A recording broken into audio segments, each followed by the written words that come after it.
We interrupt this program with breaking news. Unidentified flying objects have appeared over London. Tower Bridge, the London Eye, Big Ben, and all iconic landmarks are now overshadowed by colossal alien vessels. Panic has gripped the city as strange, metallic beings descend from the sky. Their intentions are unknown, but their presence radiates hostility. We're getting reports of strange energy weapons. London is under siege. This is not a movie. This is real. The modified helicopter rises through smoke-choked skies, its rotors slicing through ash and drifting embers as London burns beneath it. The alien shielding welded to its frame hums with unstable energy, glowing faintly violet against the darkness. Inside, Maya grips the harness straps, staring at the colossal mothership swallowing the skyline whole. Tower Bridge is half consumed in the vortex now, torn apart piece by piece, suspended in mid-air, like debris in a hurricane. The pilot's voice trembles over the headset. We're approaching the lower perimeter. That gravitational pull is increasing. Outside, the air itself seems distorted, bending toward the massive circular aperture beneath the alien vessel. Entire buildings spiral upward, crushed together before vanishing into blinding light. Maya turns to her small strike Team 5 soldiers, faces illuminated by the flickering glow from outside. "This is a one-shot operation," she says, calm but fierce. We get inside, we find the stabilization core, and we overload it with their own power source. No hesitation. And if it doesn't work, one of them asks, Maya locks eyes with him. Then there won't be a London left to save.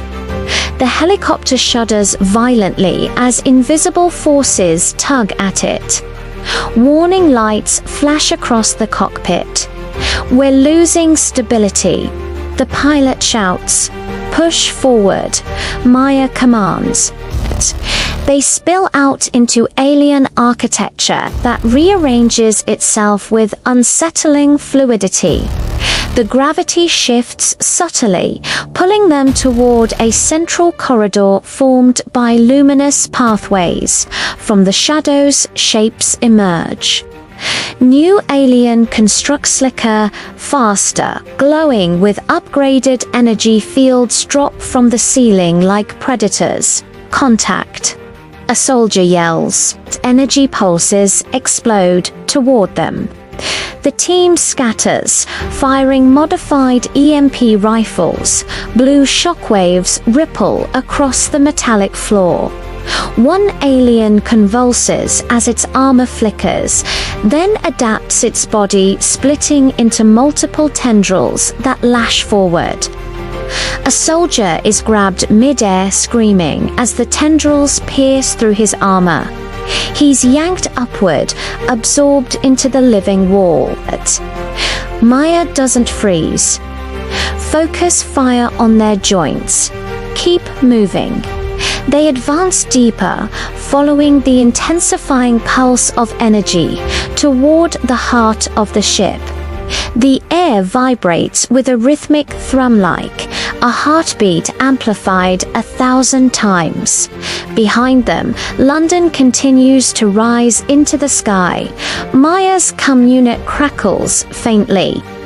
General Hawthorne's voice struggles through interference. Reynolds. Readings show a massive energy spike at the ship's center. Whatever you're about to do it now. They reach an enormous chamber. At its core floats a sphere of blinding white energy miles of conduits feeding into it. Within the sphere, fragments of London swirl steel, stone, vehicles being disassembled at the molecular level, the stabilization core. The alien power source they brought begins reacting violently, vibrating in the containment pack strapped to a soldier's back. "That's it," Maya whispers. "That's our target." Suddenly, the floor liquefies. From it rises something different, taller, more refined. Its body is composed of shifting constellations of light within transparent metallic armor. Its face is featureless, yet it radiates intelligence. It steps forward. The team instinctively lowers their weapons, stunned. A voice fills the chamber, not spoken, but projected directly into their minds. "You resist assimilation." Maya steps forward. "This is our home. Your world is resource. Your species is inefficient." The sphere pulses brighter. Another chunk of the London Eye disintegrates within it. Maya signals her remaining 2 soldiers. They slowly circle outward. "We're not a resource," she says through clenched teeth. "We're not yours to harvest." The entity tilts its head slightly. Conflict is irrelevant. Survival dictates expansion. Energy surges along its limbs. The soldiers open fire. Their EMP blasts strike its surface brief. Flickers of distortion ripple across its form, but it stabilizes instantly. The alien raises a hand. One soldier is lifted into the air, crushed by invisible force, and hurled across the chamber. Maya grabs the containment pack herself. If their entire operation runs through that sphere, she mutters, staring at the swirling vortex of destruction. "Then we hit it where it hurts." She runs. The alien entity reacts instantly, gliding toward her without touching the ground. Gravity intensifies. Every step feels like wading through concrete. "You cannot alter the outcome," the voice echoes in her skull. Maya thinks of the boy in the tube station, of the collapsing skyline, of every life hanging in the balance. "Watch me." With the last of her strength, she slams the alien core onto the platform and overloads it. For a fraction of a second, nothing happens. Then the foreign power source synchronizes violently with the ship's own energy frequency. The sphere destabilizes. Hairline fractures of blackness rip through the white light. The alien entity lunges, but Maya grabs it, locking onto its shifting frame.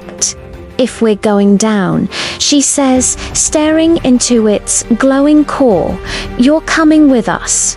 The sphere implodes. A shockwave tears through the mothership's interior, shattering conduits and severing energy veins.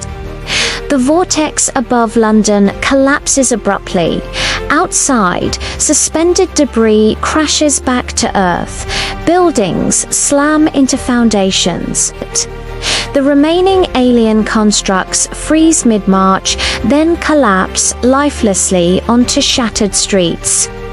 Inside the ship, reality seems to fold inward. Maya is thrown backward as the entity disintegrates into fragments of fading light. The chamber ruptures. The mothership begins tearing itself apart from the inside. In the sky above London, the colossal vessel flickers erratically, its surface fracturing like cracked glass, and then a silent, blinding flash. The mothership collapses into itself, vanishing in a shockwave that ripples across the clouds. Silence falls over London. Smoke drifts through broken streets. Fires burn low. The city is scarred, wounded but still standing. Rescue sirens slowly replace the sound of war. Hours later, dawn breaks over the Thames. Emergency crews move through rubble, pulling survivors from debris. Near the remains of Waterloo Bridge, soldiers search through twisted metal fallen from the sky. One of them stops. There, lying unconscious but breathing, is Maya. Above her, the sky is clear. No ships, no shadows. Only sunlight touching a battered but unbroken city. As she opens her eyes, weak but alive, she looks toward the rising sun over London. And for the first time since the invasion began, the sky is ours again.